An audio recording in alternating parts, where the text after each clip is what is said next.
창세기 강의 마지막 시간으로 야곱과 요셉의 임종에 죽는 그런 얘기가 나오는데요. 그걸 이제 한마디로 다르게 표현하면 야곱은 무덤 신앙, 요셉은 해골 신앙 이렇게 이제 또 말도 해볼 수 있습니다. 잠깐 기도하겠습니다. 하나님 아버지 감사합니다.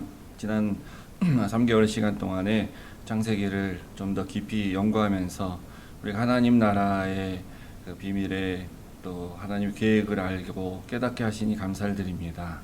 하나님 아버지, 이 우주를 시작하시고 이 세상을 창조하신 하나님께서 가지신 계획이 우리에게 하나님 나라를 주시기 위해서 하나님 나라에 들어가서 사는 소망을 갖고 살게 하는 그런 사람 되게 하신 줄로 알게 되었습니다.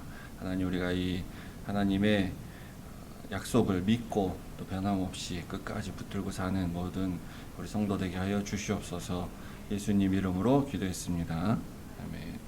네, 우리 지난 시간까지는 요셉과 그 형제들이 아주 극적으로 이제 화해하는 그런 장면을 봤습니다. 그래서 요셉이 이제 용서했고 또 요셉이 살아있다는 걸 알고 또 지금 기근이 들어서 어차피 그 가나안 땅에서 그 아버지와 형제들이 살 수가 없는 상황이에요. 뭐 물론 식량을 계속 사가면은 살 수 있겠지만, 그러니까 요셉이 뭐 애굽 총리기도 하고 그러니까 아버지를 모시고 와서 여기서 나랑 같이 다 살자, 이렇게 해서 다 애굽으로 오늘날 치면 이민 와라 이렇게 이제 했습니다. 이제 형제들이 가서 아버지를 설득해서 요셉이 죽지 않고 살아있다, 그래서 이제 다 이렇게 오게 되죠. 그게 46장부터 나오는데, 그래서 이제 야곱이 1절에 보시면 모든 소유를 이끌고 떠나서 부엘세바에 왔습니다. 부엘세바라는 곳에 왔어요.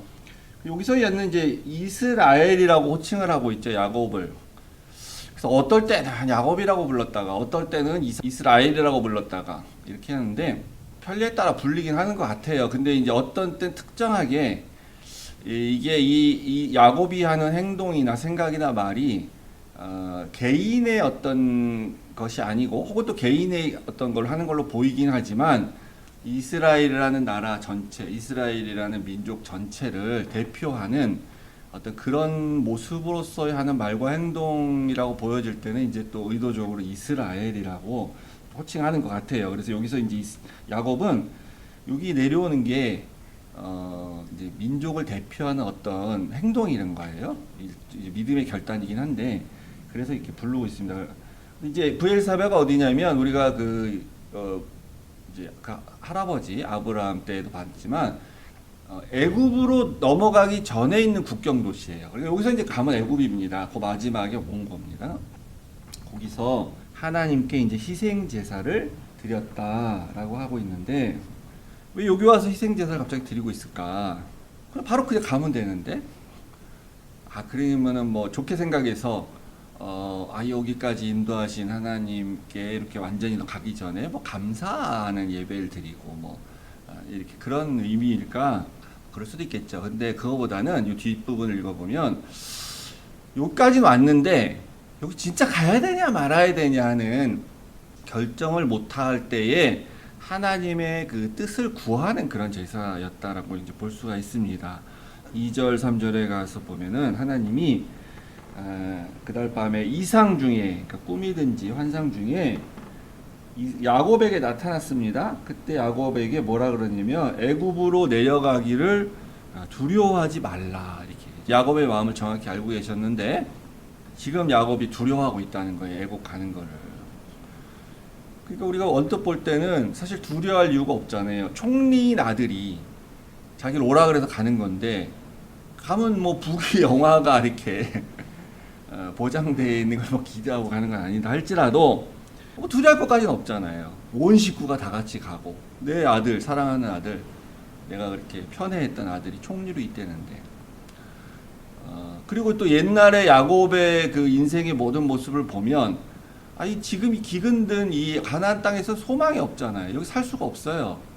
당연히 여기 버리고 더 나은 곳으로, 살 수 있는 곳으로 가서, 지금 좀 많이 늦긴 했지만 그래도 가서 새로운 곳에 가서 내가 뭔가를 해보면 거기서 또 성공하겠지, 이런, 나는 그런 사람이고 원래 항상 내 노력으로 성공했던 사람이고 아메리칸 드림을 꿈꾸듯이 내가 거기 가서 뭐든지 하면 뭐 성공하지.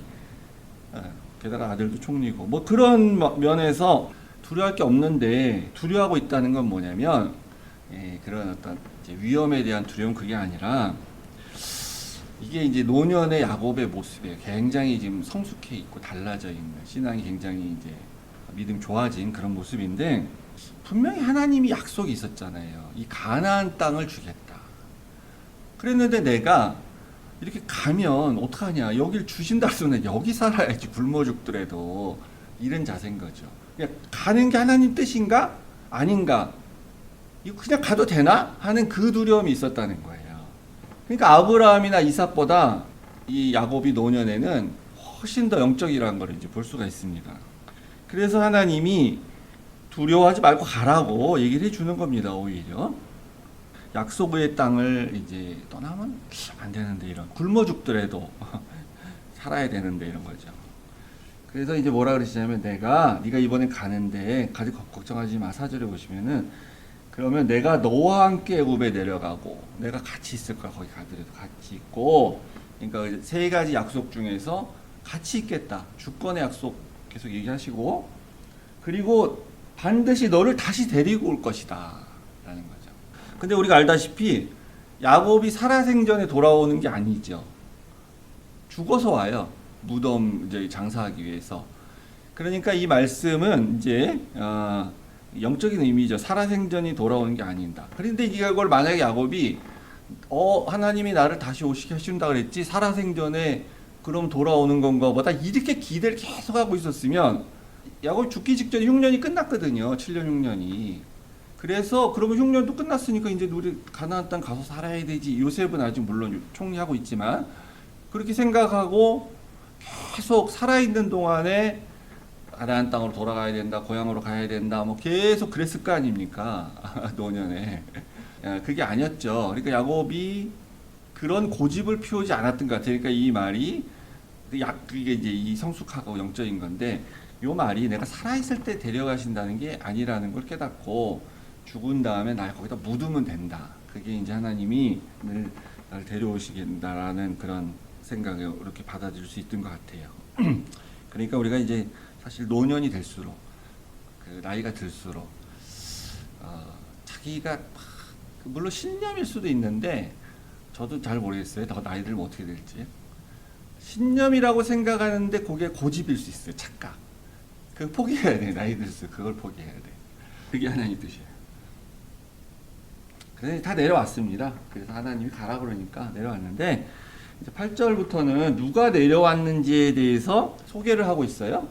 그래서 우리가 출애굽기 마침 이제 설교 들어서 아시겠지만 출애굽기 1장 1장 앞부분 보면 찾지 않겠습니다.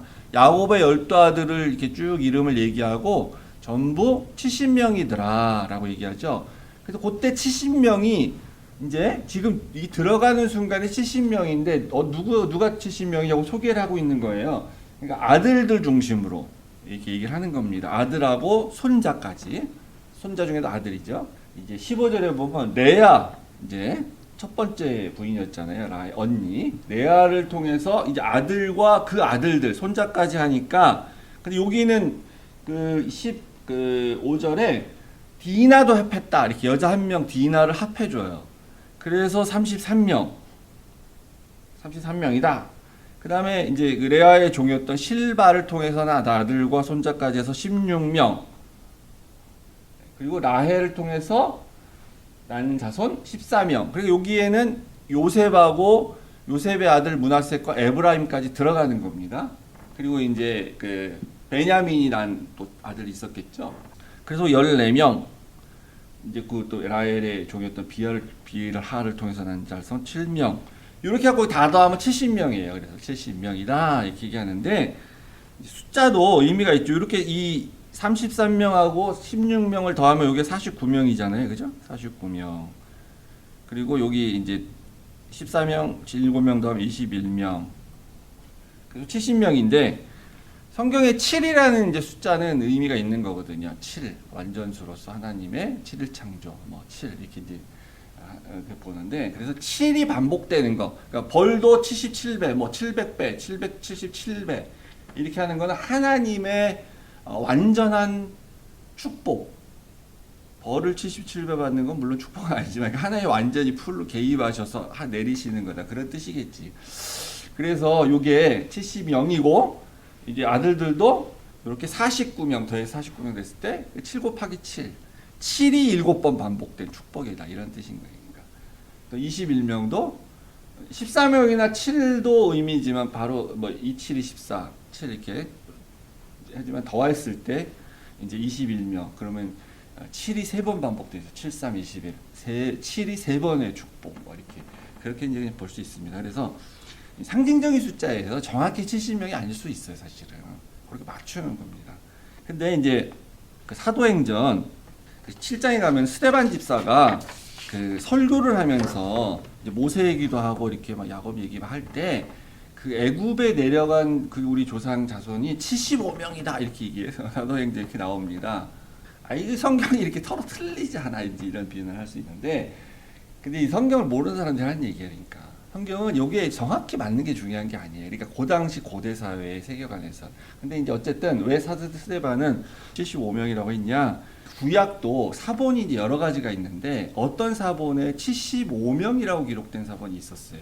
근데 이제 그 70인경이라고 말하는 소위 70인역이라고 말하는 그 히브리어를 헬라로 번역한 성경에 그때 봤던 히브리 성경에 아마 75명이라고 돼 있었었나 봐요. 그래서 그 70인역에 75명이라고 번역을 했는데 그러니까 스데반 집사가 살던 당시에 그 성경을 이제 인용을 했을 수가 있는 거예요. 75명이다라고.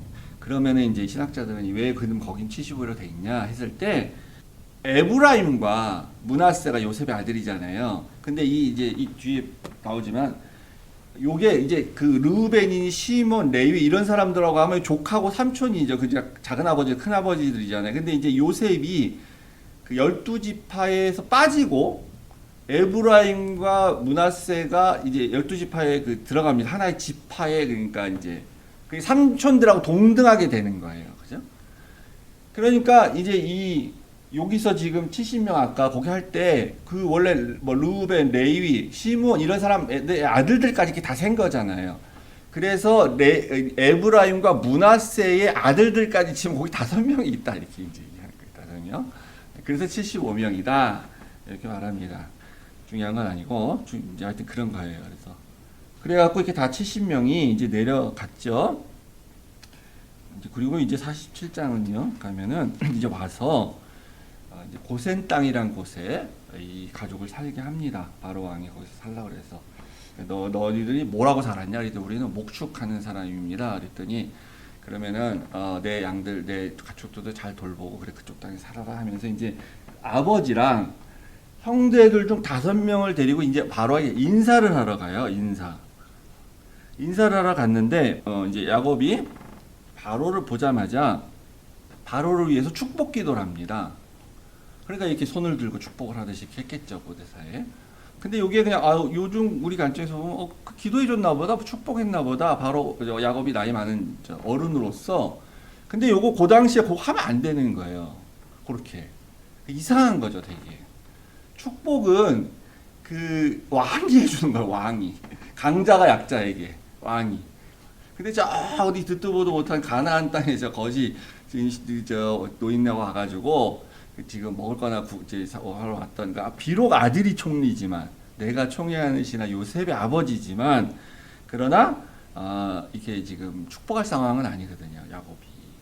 근데 보자마자 이제 야곱이 바로를 축복합니다. 7절에 보면은. 그러니까 이제 바로가 이 상황이 좀 얼떨떨하니까 뭐 총리 아버지인데 잡아다가 벌 줄 수는 없고 그래서 이제 물어보는 거야. 네 나이가 몇 살이냐?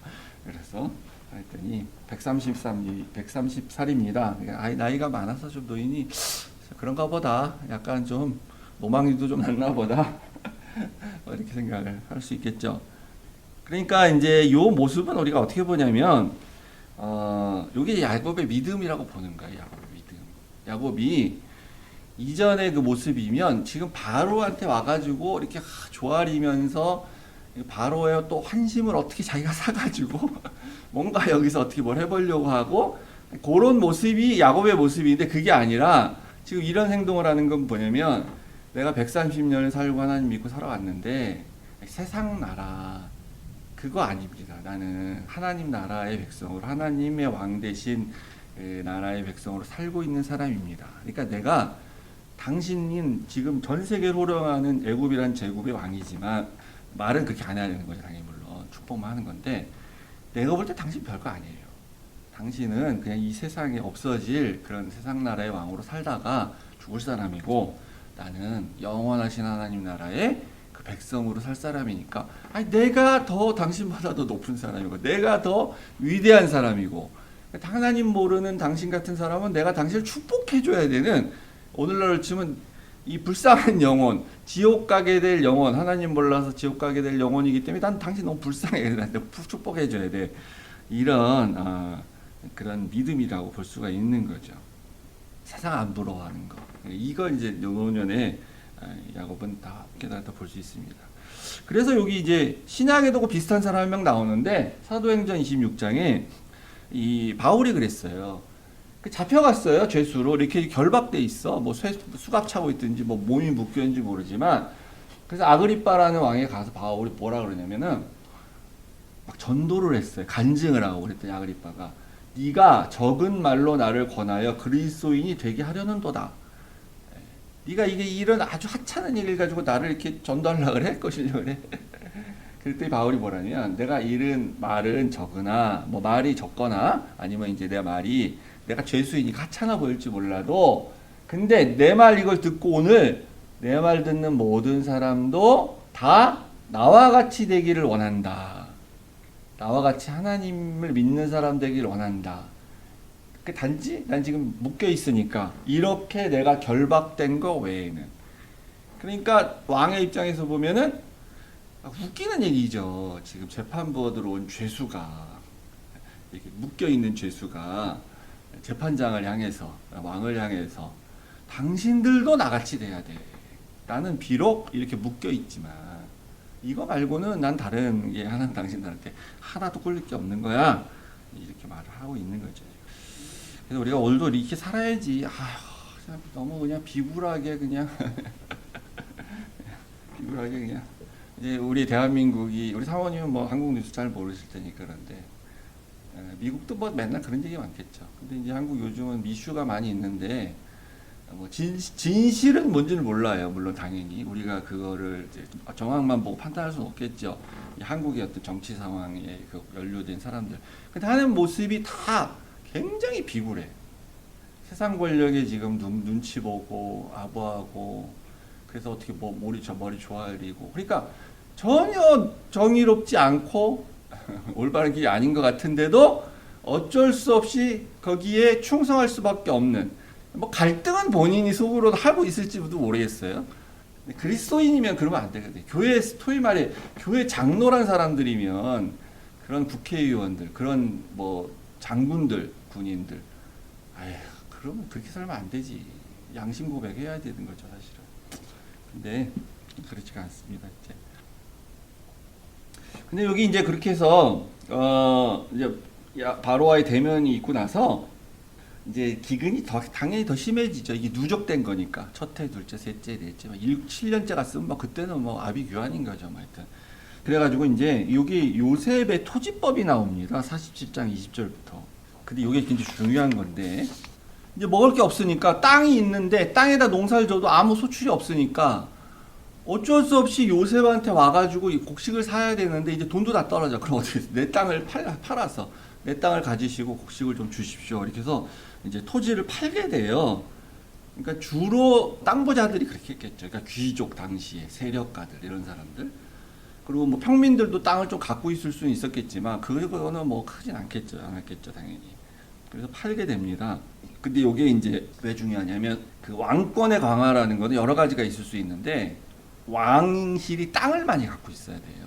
대부분 그 농지 중심의 농업 경제 사회이기 때문에 그래야 이 모든 어떤 백성 그러니까 이런 귀족들의 정치 세력을 이렇게 좀 누를 수가 있는 거예요.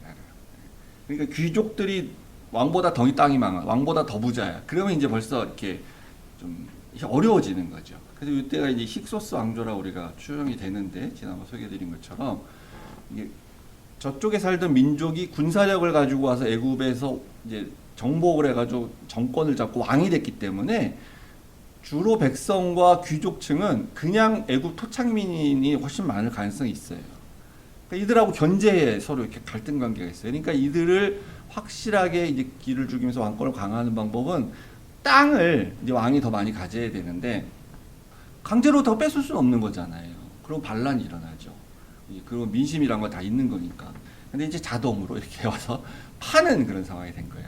그래서 바로 왕의 이제 왕권 더 강화되고 왕실이 부자가 되는 거죠. 소장료를 중요한 게 이겁니다. 5분의 1만 받아요. 5분의 1. 그러니까 20%만 받아요. 그러니까 땅 주인이 그 사람들한테 네가 여기서 농사져 그러고 20%만 가져가면 우리가 지금 생각했을 때는 이거 앉아가지고 자기는 아무것도 안 하고 20%만 받으면 그것도 굉장히 많은 거지 이렇게 지금 오늘 생각하지만 당신은 안 그랬어요. 거의 대부분의 나라가 50% 받아갑니다. 50%. 그러니까 이 땅지는 소위 말해 소작용은 50%의 소출 가지고 그 다음에 농사 짓고 이제 다시 그걸 수확할 때까지 살아야 되는 거잖아요. 근데 대체적으로 이제 50%를 가져가면 어렵다고 보통. 우리나라 기록에도 조선 고려 때도 50% 받아갔다는 기록이 있고요. 정약용의 그 목민신서 이런 데 보면 아니 그 지주들이 땅의 그 소작을 50%를 가져가고 그리고 또 남은 거기서 세금으로 국가가 10%를 더 떼가고 그러니까 농민들이 어떻게 살겠냐 이런 말이 나오고 그래요. 그리고 일제강점기 때, 일제식민시대 때는 그때는 전쟁 중이니까 수탈하고 막 그런 거니까 많게는 70에서 80%를 막 그냥 수탈한 거죠, 소상타수. 그래서 당시에 20%를 받아가는 건 파격적이고 획기적인 거예요. 그러니까 정상적인 그런 이 역사의 그 맥락이나 우리 인간의 죄된 욕심이나 이런 걸 봤을 때 20% 받는 거는 이건 사람의 머릿속에서 나와가지고 할 수 있는 게 아닌 거예요. 그러면 당장 옆에서 야 50%는 받아야지 무슨 소리야 이렇게 되는 거예요.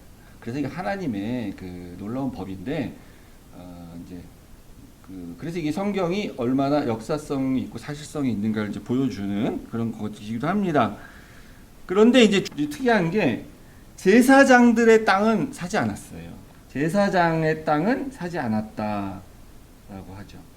그러니까 무슨 말이에요? 제사장들도 당연히 먹을 게 없으면 와서 땅 주고 사야 될 거 아니에요. 그러니까 안 샀다는 얘기 뭐냐면 어쩐 적정하게 그냥 줬든지 하여튼 뭐 그랬다는 얘기겠죠. 왜 그럼 제사장들의 땅을 안 사냐? 요거를 이제 어떤 분이 이렇게 해석합니다. 그러니까 이제 왕실이 튼튼해지긴 해야 되는데 너무 또 과도하게 비대해져 가지고 완전히 그냥 무소불위의 그리자도 왕인데 독재 권력이 돼서 막 그렇게 또 되면 또 안 되거든요, 사실은. 그래서 요 왕실을 견제하는 게 누구냐면 제사장들이에요. 그래서 이 제사장들은 이제 견제할 수 있는 그런 세력으로 토지를 계속 그대로 소유할 수 있게 해준 게 아니겠냐 이렇게 봅니다. 그래서 이제 이스라엘 때도 다윗이 이제 왕이 됐지만 이스라엘에는 그 제사장들의 세력이 컸어요. 그러니까 왕이 함부로 할 수 없는 그런 게 견제 세력으로 그 당시에도 이제 있었던 거예요. 그렇게 하니까 이 너무 합리적일 뿐만 아니라 다 같이 살 수 있는 정도가 되니까 25절에 보면은 사람들이 우리가 바로의 종이 되겠습니다. 이렇게 스스로 와서 땅 팔고 그냥 우리가 종 될게요. 우리가 그냥 소장농으로 살게요. 그러니까 이런 세상이라면은 우리가 종으로 살아도 괜찮을 것 같아. 이제 이런 거죠. 근데 이렇게 소작을 하는 게 그게 이제 현대 사회에서도 이게 근본적인 문제가 있는 거예요. 그래서 한국은 헌법에 농사를 짓지 않는 사람이 땅을 소유하면 농지를 소유하면 안 되게 돼 있습니다. 헌법 자체에 금지예요. 그런데도 이제 편법적으로 물론 얼마든지 할 수 있죠. 근데 이제 그렇게 하는 이유는 다 늘 왜 그런 법이 다 있냐 그런 거는 이런 식으로 소작농으로 다 전락할 때, 그러니까 이거 대기업이 그냥 땅을 다 사가지고 막 일종의 월급 주고 그냥 이렇게 농사짓게 하고 이런 식으로 되고 그러면 그거는 역사적으로 봤을 때 항상 국가 경제가 완전히 무너지고 흔들리는 그런 일이었던 거예요. 굉장히 중요한. 그래서 헌법에 금지로 되어 있어야죠. 그래도 뭐 요즘 보면 뭐 편법으로 뭐 다 하고. 그래갖고 왜 가끔 뉴스 보면은 제가 주말마다 가서 뭐 농사 졌는데요. 막 이런 정치인들 중에 청문회 할 때 당신이 농민도 아닌데 왜 이 땅을 소유했냐 투기하려고 그런 거 아니야 그러면은 제가 주말 받아 가가지고 뭐 파신코 막 다 했어 이렇게 얘기하고 그런 게 다 안 되기 때문에. 그리고 나서 이제 야곱의 마지막 유언이 이제 27절부터 31절까지 나오는데요. 요때 이제 야곱이 147세라고 합니다. 그러니까 130에 왔으니까 17년 지났어요. 그러니까 흉년 7년 아니 이제 흉년 7년 동안 풍년 7년 동안에 내려오진 않았으니까 흉년 한 2년쯤 왔다고 치면은 흉년 2년 빼면 어떻게 되나 갑자기 계산이 안 되네. 하여튼 그러고 나서 이제 그 10여 년 이상을 더 산 거죠 지금 그 애굽에서. 근데 이제는 죽을 때가 된 거예요.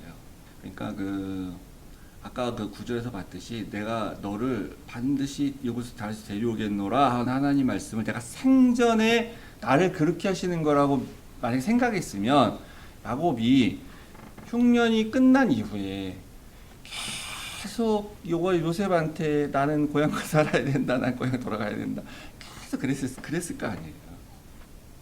근데 그렇게 이제 이해하지 않았던 것 같아요. 성숙하고 영적으로 깨어 있으니까 하나님 말씀이 그게 아니구나 이제 알게 됐던 것 같습니다. 그래서 147세까지 이제 됐는데 이제 나이가 많아서 이제 그 건강이 아주 안 좋고 거의 이제 죽을 때가 된 것 같습니다. 그래서 유언을 하는데 요때 유언이 그거예요. 다른 게 아니라 내가 이제 죽거든 나를 여기다 장사 지내지 말고 나를 메고 나가서 내 시신을 조상의 묘지 아브라함과 이삭이 묻혔다고 말하는 그 막벨라골 거기다 묻어 달라라고 말하는 겁니다.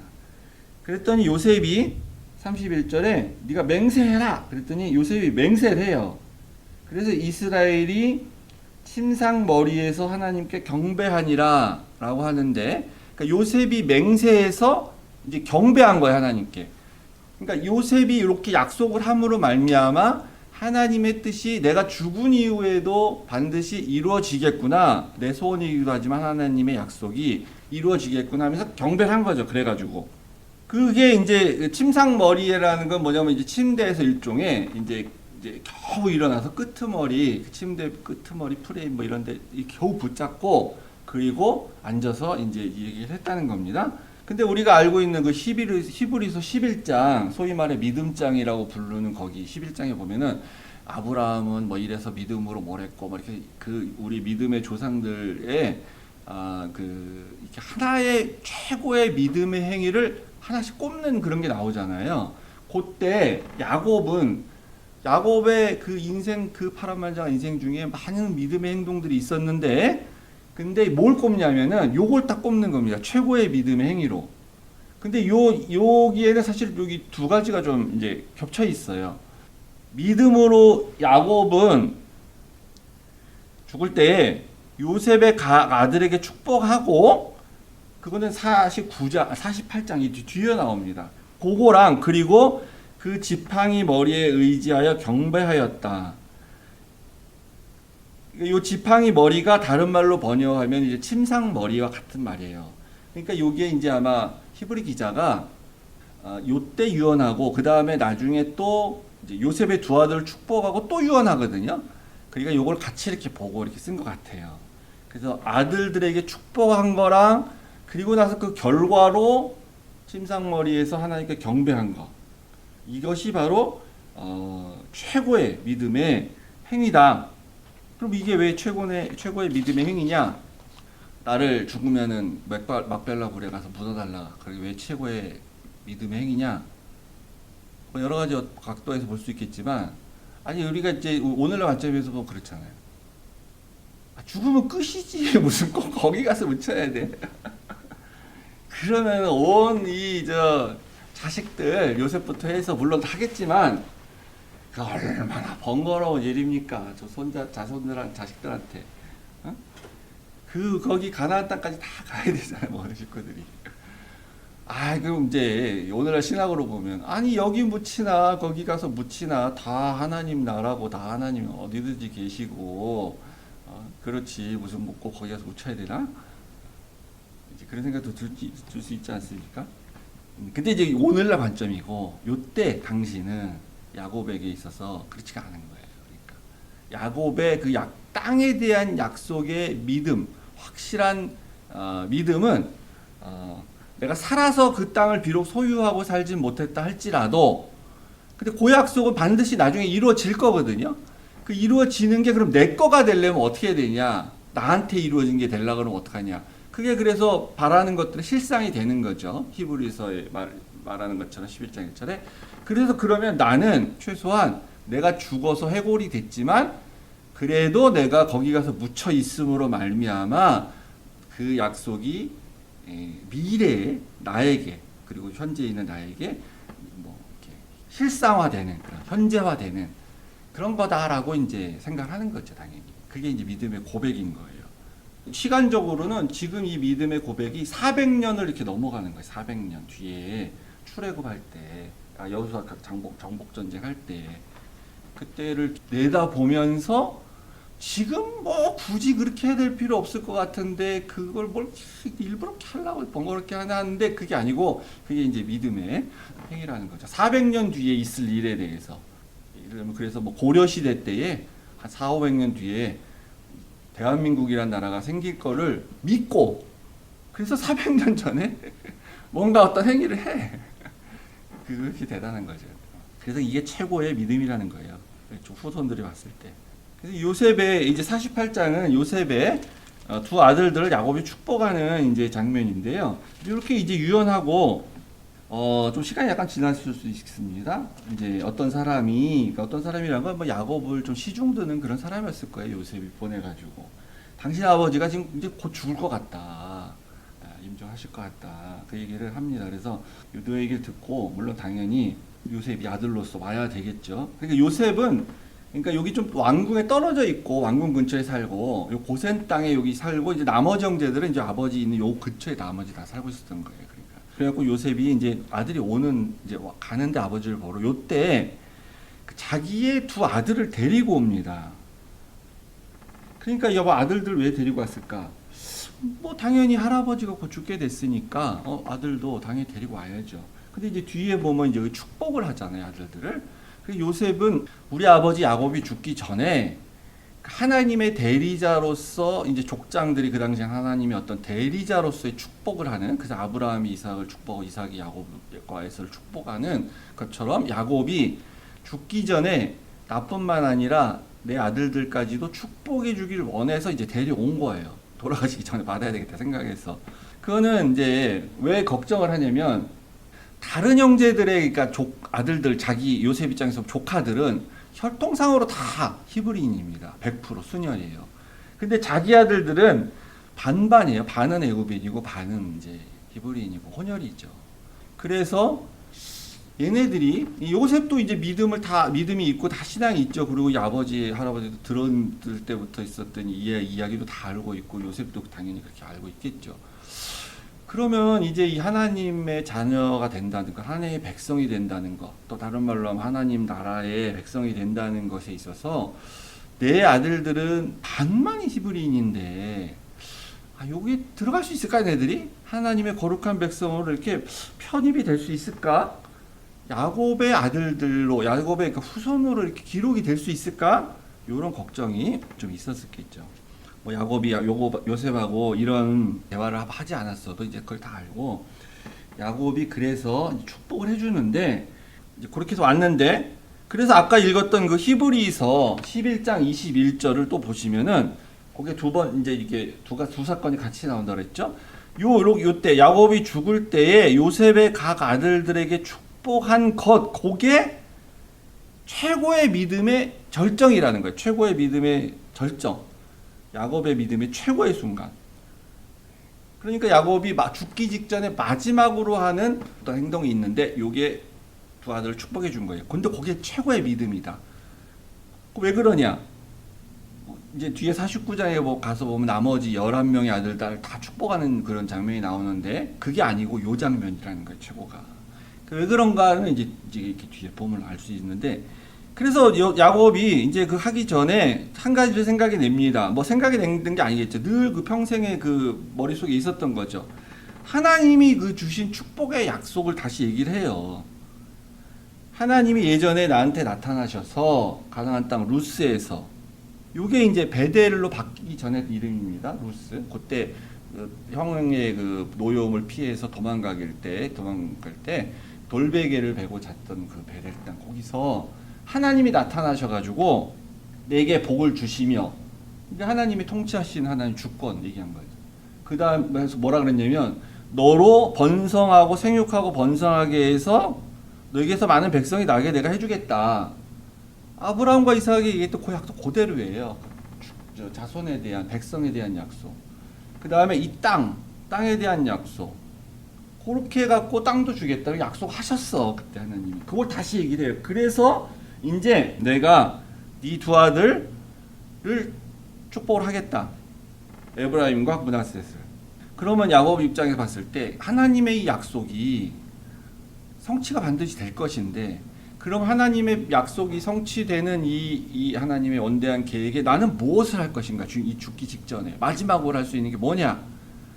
그 에브라임과 므낫세를 축복하는 행위라는 거예요. 그 행위를 통해서 자기가 이 약속을 확실하게 믿고 있고 틀림없이 될 것이다라고 생각하고 있다는 걸 보여주는 거예요. 그 행동으로. 하나님의 언약은 영원히 남을 것이기 때문에. 그래서 이제 5절에 뭐라 그러냐면은, 너가 애굽에서 낳은 두 아들 에브라임과 므낫세는 내 것이다. 요셉의 걱정을 덜어주죠. 시므온이나 르우벤처럼 똑같다. 내 것이 될 것이다. 그래서 이제 이 둘이 조카인데 삼촌들하고 똑같은 반열이 이렇게 되는 거예요. 이 두 명이 그렇게 축복을 해주기 때문에. 그러니까 이거는 야곱의 어떤 신학적 해석에 따른 결론이에요. 야곱이 이렇게 인생을 다 살아보니까, 우리가 세상적으로 인간적으로 생각하면 아니 조카들이 어떻게 삼촌하고 같아질 수 있어? 말도 안 돼. 그 다음에 또 하나, 아니 에브라임과 므낫세는 아무리 아버지가 요셉이고 요셉이 애굽 총리라고 할지라도 그 이방 땅에서 총리한 게 뭐야? 하나님 나라하고 뭔 상관이야? 얘네들은 아니야, 혈통상으로 하나님 나라에 자녀 될 수 없어. 왜 이렇게도 생각할 수 있잖아요. 근데 야곱이 볼 때 그게 아니라는 거예요. 신학적으로. 결론은 그게 아니다. 그러니까 뭐냐면 하나님 나라의 백성은 혈통으로 되는 게 아니다. 이 하나님 자손에 대한 언약적 축복은 누가 받느냐? 그것은 혈통은 아니다. 혈통만으로 받는 게 아니다. 혈통은 물론 기본적인 조건이긴 합니다.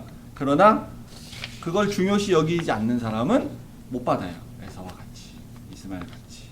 그러니까 이것은 사모하는 사람이 받는 것이다 라고 이제 야곱은 결론을 내리고, 자기 인생이 그랬고, 그래서 이제 축복을 할 때 하는 이상한 행동을 통해서 그거를 증명하는 겁니다. 말만은 누가 못하겠어요, 그거를. 아니, 말은 뭐 우리가 다 신앙 좋은 것처럼 말할 수 있지. 행동으로 보여줘야지. 행동으로. 남들한테 좀 비난을 받더라도 행동으로 보여줘야지.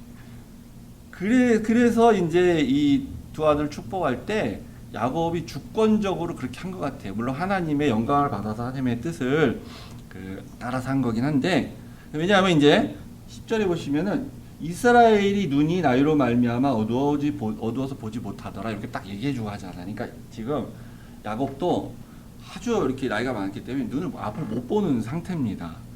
이런 상태예요. 그래서 우리가 다 생각나지 않습니까? 아버지 이삭도 눈이 어두워서 못 봤죠. 근데 그 아버지는 그래서 형하고 동생을 구별을 못했습니다. 누가 에서인지 야곱인지. 그래서 축복을 잘못 거꾸로 해주잖아요. 근데 이제 지금 야곱도 못 봐요, 못 봐. 그러니까 잘못하면은 지금 거꾸로 해줄 수 있어. 거꾸로 잘못할 수가 있어요.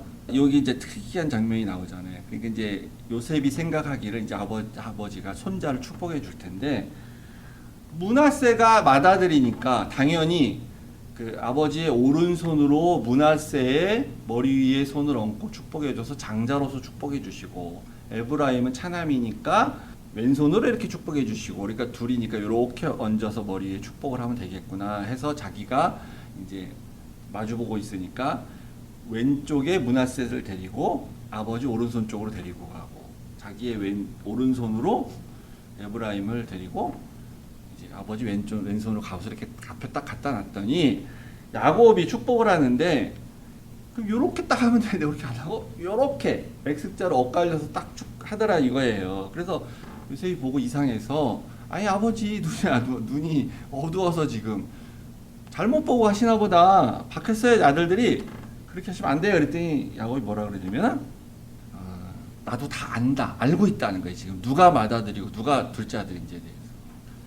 그러니까 이삭은 구별 못했지만 야곱은 압니다. 안 보여도 영적으로 아는 거예요. 깨어 있는 거죠.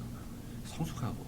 그래서 이제 그게 하나님의 뜻이 에브라임에게 있다라는 거를 알려주셔가지고 이렇게 바뀌어서 왔구나도 알고 그래가지고 딱 했을 수도 있고, 근데 저게 나오지 않지만 제 생각에는 이럴 수도 있다고 봐요.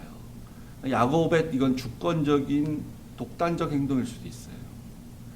세상 모든 사람들의 관점에서는 당연히 므낫셋이 장자라고 생각하지만 하나님 나라에선 아니다. 이제 그걸 보여주는 거예요. 자기 행동을 통해서. 내가 그랬던 것처럼 누가 장자로서 살고자 하는가 하는 열망을 가지고 그렇게 살아가는가. 그러니까 이제 근데 에브라임하고 므낫셋은 사실 걔네들이 뭘 했다는 얘기가 하나도 없습니다. 무슨 에서와 야곱처럼 므낫셋이 뭐 장자로서 관심 없고 뭐 사냥이나 맨날 하러 가고 뭐 이방인하고 결혼하고 그런 얘기 없어요. 전혀. 아직 어려요. 근데 이제 이렇게 해서 축복을 했습니다. 다 알고 했다고 했어요. 그래서 실제 에브라임이 장자가 돼요. 장자 역할을 하고 역사적으로도 그렇고 북이스라엘의 10개 지파가 나라를 만들 때도 그렇고 뭘 할 때 다 에브라임이 그 장자 역할을 합니다. 결과적으로 이렇게 우리도 알는데, 그러면 이 이제 므낫세와 에브라임의 입장에서 보면 할아버지가 에브라임이 둘째인데 장자 축복을 해줬잖아요. 그럼 에브라임이 장자로서 삶을 살아가야 되는 거예요.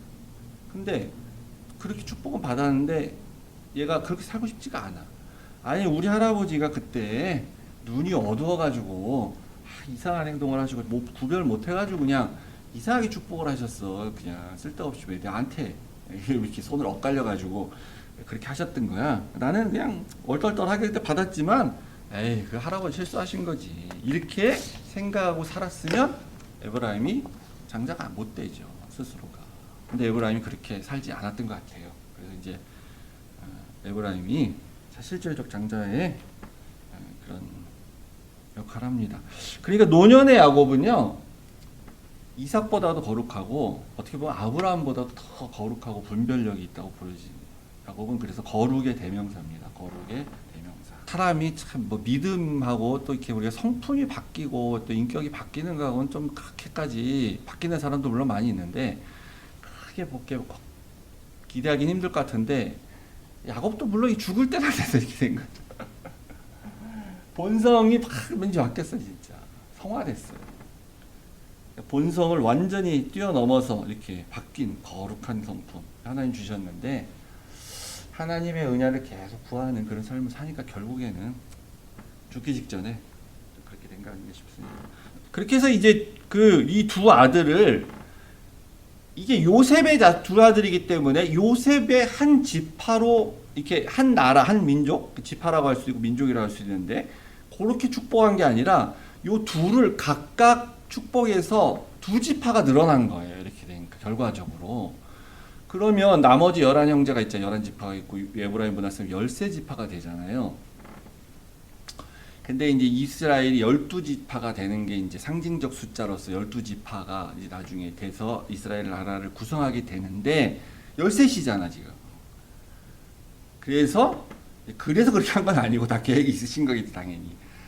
레위 지파는 제사장 지파가 돼서 땅을 분배받지 않고 이제 실제 카운트하는 12지파에는 레위 지파는 빠지게 되는 겁니다. 그래서 이제 결과적으로 아들 둘이 한 지파씩 두 지파의 축복을 받았으니까 요셉이 두 지파의 축복을 받은 거예요. 갑절의 축복. 그러니까 신명기 그 당시 율법이 없었으니까 물론 뭐 율법대로 한 건 아닌데 이게 신명기 21장에 그 장자의 축복권에 대한 율법이 나오는데 큰 아들에게는 2배를 주라 그랬어요. 근데 심지어 여기 있는 이 말이 그겁니다. 이게 근데 참 재미있죠. 야곱의 얘기하고 너무 똑같아. 요 이제 앞에부터 읽어보면 이제 거기 나오는데 반드시 그 미움을 받는 자의 아들을 장자로 인정하여. 요 말이 뭐냐면 부인이 야곱처럼 뭐 둘 이상 있는데 내가 별로 안 좋아하는 부인이 난 애가 맏아들이야. 그래서 내가 걔한테는 장자로서의 두 배를 주고 싶지 않아. 그래도 안 된다는 거예요. 네가 별로 좋아하지 않는 부인이 난 맏아들이라 할지라도 그건 맏아들로 당연히 인정을 하고 그리고 두 배를 줘야 된다. 율법입니다. 그러니까 이제 요 법에 따르면 레아를 별로 안 좋아했죠, 야곱이. 그래서 마음에 안 들지만 르우벤이 장자니까 르우벤에게 두 배의 축복을 줘야 되는데 요 법에 따르면 요 물론 미래에 준 법입니다. 근데 이제 사랑했던 라헬의 아들 요셉에게 두 배 축복을 주게 되잖아요. 지금 결과적으로 그거 뭐 총리이기 때문에 더 준 그런 게 아니고 하여튼 이렇게 됐는데 한 가지 우리가 분명히 알 수 있는 건 뭐냐면 그 르우벤이 장자권에서 탈락을 했잖아요. 그 계모랑 이제 이렇게 간음을 하면서 그래서 자동으로 둘째 아들에게 내밀어간 게 아니라 이렇게 법적으로 인정을 받아야만 반드시 되는 그 르우벤이 스스로 자기가 탈락을 했기 때문에 그 장자권을 어디로 가냐 했을 때 그 다음에는 뭐 정해진 건 없지만 지금 여기서 요셉에게 두 배의 축복이 간 겁니다. 이제 그리고 나서 이제 49장에 나머지 11명과 요셉을 포함한 12아들에게 각각 막 축복을 하는데 어떤 건 들어보면 축복이 아니라 무슨 뭐 저주 같은 거 이렇게 좀 하는 경우도 있어요. 약간 그래서 하여튼 미래를 얘기하듯이 이렇게 좀 각 그 아들들 얘기하면서 역사적으로 그 지파들에서 약간 그러한 모습이 비슷비슷하게 나타나는 그런 게 이제 좀 보이기도 하는데 여기서 이제 두 가지 중요한 유다 지파와 이제 요셉의 얘기만 좀 보도록 하겠습니다. 8절부터 보시면 이제 10절까지 유다 지파에 대한 예언이 있어요. 축복이. 근데 유다에게 뭐라 그러냐면 규가 유다를 떠나지 아니하며 통치자의 지팡이가 그 밭 사이를 떠나지 아니하기를 실로가 오시기까지 이르리니 이렇게 해요. 근데 이 규가 뭐냐면 왕이 들고 있는 그 이렇게 지휘봉 같은 거예요. 그게 규입니다. 왕이 이렇게 딱 들고 있는 거. 그러니까 유다가 왕권을 가져간다는 거예요. 그래서 유다 지파에서 왕이 나온다는 겁니다. 그래서 다윗 왕이 이제 되죠. 그것도 또 이제 뭐 재미있는데 원래는 이제 그 사울이 베냐민 지파인 사울이 그 처음에 왕으로 지정이 됐었죠. 그러다가 사울이 이제 탈락을 하게 되면서 유다가 됐는데 그래서 유다가 이제 그런 축복을 받게 되는데 10절에 보면 실로가 오시기까지 그 이르리니 이게 굉장히 어려운 구절입니다. 실로가 오시기까지. 이게 실로라는 도시가 있거든요. 이게 나중에 정복전쟁 다시의 그 도시 당시에 실로라는 도시는 임시 수도 같이 된 적도 있어요, 이스라엘에. 근데 이게 의인화해서 썼잖아요. 실로가 오신다라고. 그래서 이 실로가 뭐냐? 그 도시를 얘기하는 건 아닌 것 같고, 그래서 신학자들 대체적으로 보기에 이 실로가 어원적으로 샬롬, 샬라, 아랍인들이 인샬라 할 때 하는 그 샬롬, 예루살렘 할 때 살렘, 거기 같은 어원이라는 거예요. 그래서 이 뜻이 평강, 평화가 오시기 전까지 왕권이 너에게 있을 것이다. 그래서 이게 예수님이 평화의 왕으로 오시기 전까지 올 것이다. 왕권이 거기 있을 것이다. 이렇게 봅니다. 그래서 그렇게 됐죠, 실제. 예. 그 유다 왕가가 멸망당하기 전까지 왕조가 바뀌진 않아요. 왕은 바뀌어도 그러니까 계속 유다의 자손이에요. 유다 지파에 남유다가. 그러니까 보통 나라가 그 왕권이 바뀝니다. 그러니까 우리나라가 고려나 조선이 특이한 거예요. 고려는 몇 년인지 정확히 제가 기억이 안 나는데 조선 보통 500년 하니까 조선 왕조 500년 이렇게 하잖아요. 계속 이씨 이성계 자손 쭉. 그러니까 누가 반란을 일으키고 해도 왕을 그 후손에서 이렇게 바꿨지 뭐 새로운 사람이 이렇게 왕이 된 건 아니에요. 고려도 왕씨가 계속 왕건의 자손이 왕이 됐죠. 근데 다른 나라 보면 그런 게 아니에요. 계속 바뀌어요, 왕조 자체가. 그래서 이제 그러니까 이게 이제 출애굽으로 치면 한 430년 전의 예언이죠. 다윗 출생으로 치면 한 1000년 전.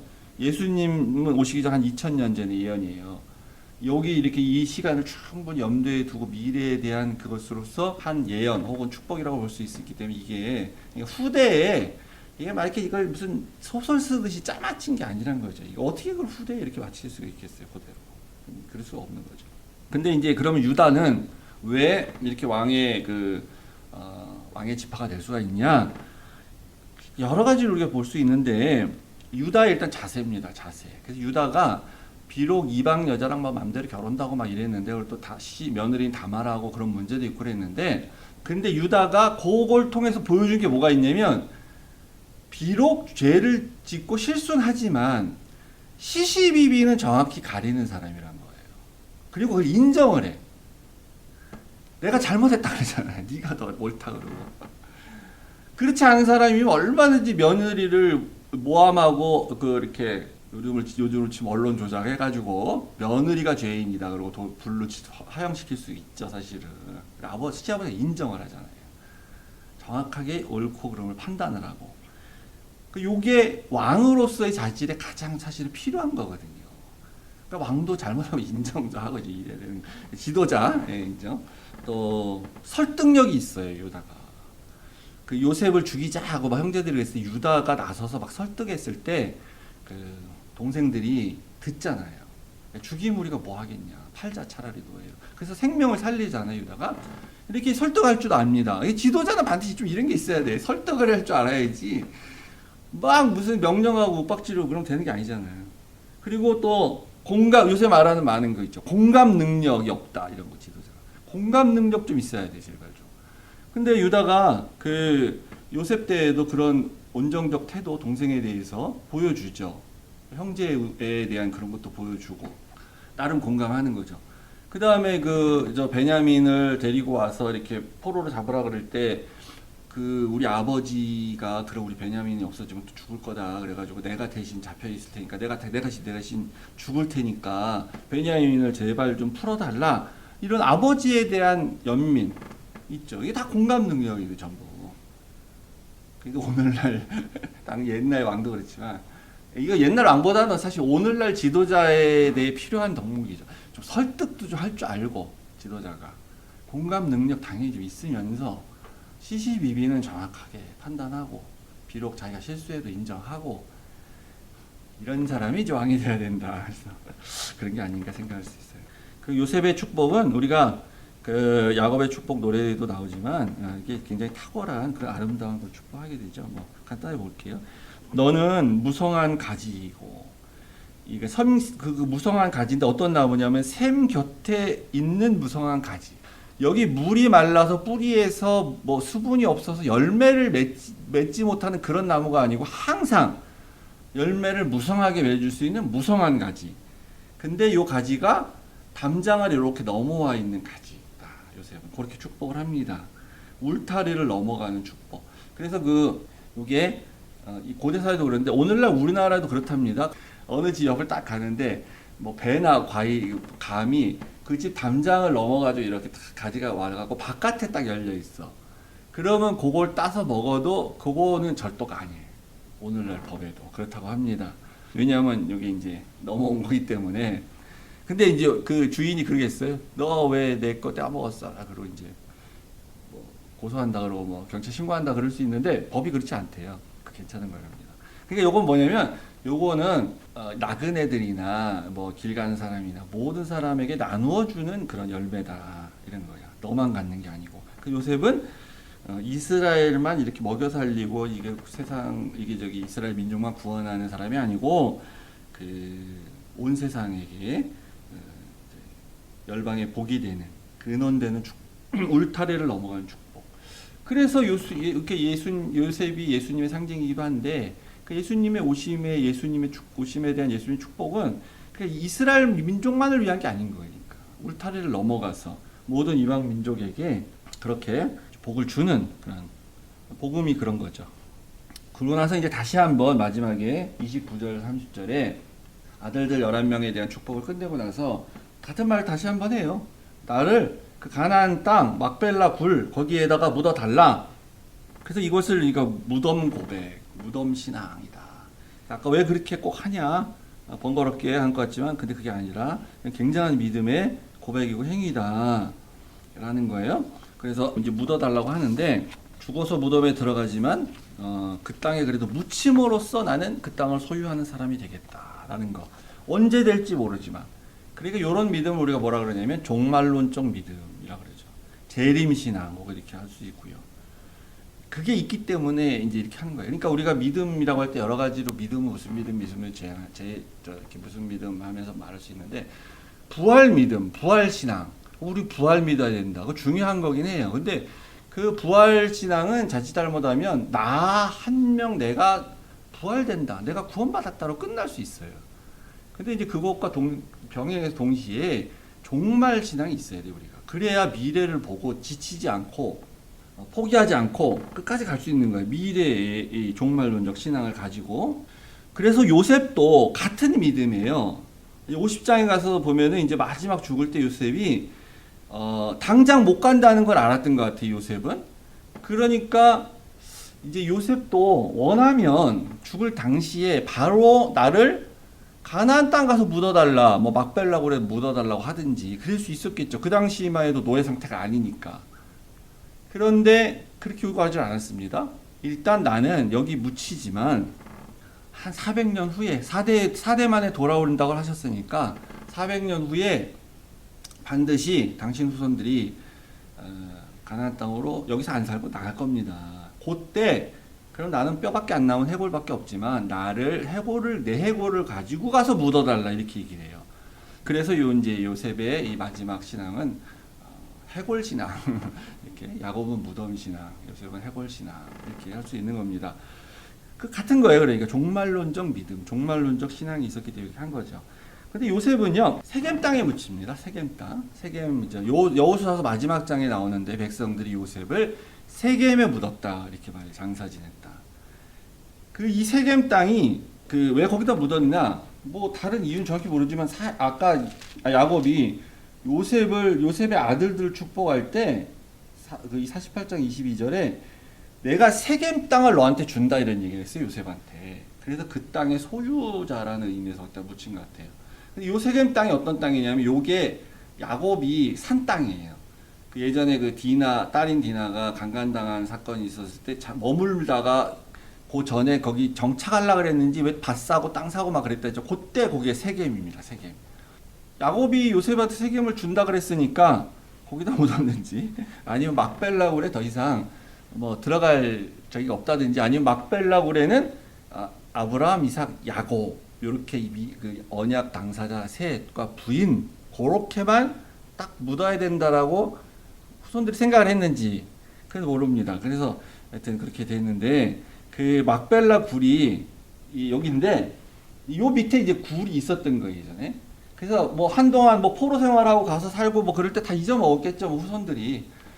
그리고 뭐 이게 옛날에 고대사에 뭐 이렇게 뭐 여기가 우리 조상 아브라함의 묘소입니다. 그리고 뭐 관광하러 다니는 것도 아니고 이렇게 했으니까. 그러다가 그 기원전 한 20년 경에 뭐 그 알고는 있었겠지 조상들이. 근데 뭐 관리를 했겠어요 제대로. 어쨌든 그래서 기원전 한 20년 전에 헤롯 왕이 이 그 아브라함의 무덤이라고 알려져 있는 그 막벨라 굴 위에 이렇게 건물을 하나 세웠어요. 그러다가 나중에 또 이제 모슬렘 국가가 됐기 때문에 여기 또 모슬렘 사원도 하나 또 들어서게 되고 막 이렇게 복잡합니다. 여기가. 근데 요게 이제 위에 이렇게 옆에서 보면 이런 거고 이제 위에서 보면 이렇게 된 건데 제가 성지순례 갔을 때는 여긴 간 기억이 없어요. 여기가 헤브론 땅인데 여기가 그 이슬람과 유대교 간에 이 좀 테러 같은 것도 많고 여기 싸움이 많은 지역이고 그래서 불안하다 그럴 때 안 가요. 여기는 그랬던 것 같아요. 간 기억이 없는데 찾아보면서 이제 사진 보고 알았습니다. 근데 여기 이제 일단 여기에다 건물 진 건데 이렇게 평면으로 보면 이렇게 돼 있답니다. 그래서 여기가 이슬람교 모스크가 이렇게 자리 잡고 있는 거예요. 요게 이제 요겁니다. 안으로 들어가면 이렇게 있는 거예요. 그래가지고 여기가 서로 이렇게 양분을 하고 있기 때문에 양쪽이 같이 관리를 하기 때문에 들어가는 길이 다르대요. 그러니까 유대교 우리 같은 이제 관광객은 상관없나 모르겠는데 유대인들은 꼭 요렇게 들어가야 돼요. 요렇게 이쪽으로나 요렇게. 이슬람 그 아랍인들 회교도들은 이런 식으로 이렇게 돌아가야 되고. 그래서 여기가 이제 평면도인데 여기가 이렇게 옆으로 잘라서 보면 여기가 여기예요. 여기가 이게 전체입니다. 전체. 그리고 여기가 이제 땅 밑에 있는 건데 그러니까 여기 이제 여기 아브라함의 무덤, 뭐 야곱의 무덤 이렇게 얘기를 하는데 요거는 실제 여기서 무덤이 발견된 건 아닌 것 같고 제가 볼 때는 여기로 추정되고 여기에 이게 무슨 이게 몇천 년 지났는데 뭐가 남아 있겠어요? 이걸 만들어 놓은 거예요. 이게 무덤이다 이렇게 하면서. 그래서 여기 이제 야곱의 부인 레아, 아브라함 부인 사라 이렇게 해서 무덤 같이 만들고 그 이삭과 리브가는 왜 여기다 하는지 모릅니다. 여기다 위에다 이렇게 해놓은 거예요. 그게 이겁니다. 그러니까 이것도 이거 가짜로 해놓은 거야 이게 이삭 리브가 이렇게 기념 무덤으로 이렇게 한 기념 무덤이라고 이렇게 부르는 거죠. 그래서 여기를 들어가지 못하게 지금 해놨기 때문에 이제 여기 오면 여기서 무슨 우물 같이 이런 게 있는데 여기 이건가 아니 요거 여기 우물 같은 게 있어요. 여기서 이렇게 내려다 보면 여기서 이제 여기 안에가 보이는 거예요. 이게 그 위쪽에 좀 있나 보네. 아브라함의 무덤이 보이는데 그리고 여기 못 들어가기 때문에 바깥으로 창문 같이 이렇게 만들어 놓은 게 이거예요. 여기 바깥에서 이렇게 보는 겁니다. 여기도 이렇게 둥글게 아까 이삭 무덤이라고 했는 것 같은 이걸 이렇게 만들었고 이거 아브라함의 무덤이다 이렇게 이제 하는 걸 이렇게 보는 겁니다. 근데 여기가 왜 그렇게 분쟁이 있고 그러냐? 그거에 똑같아요.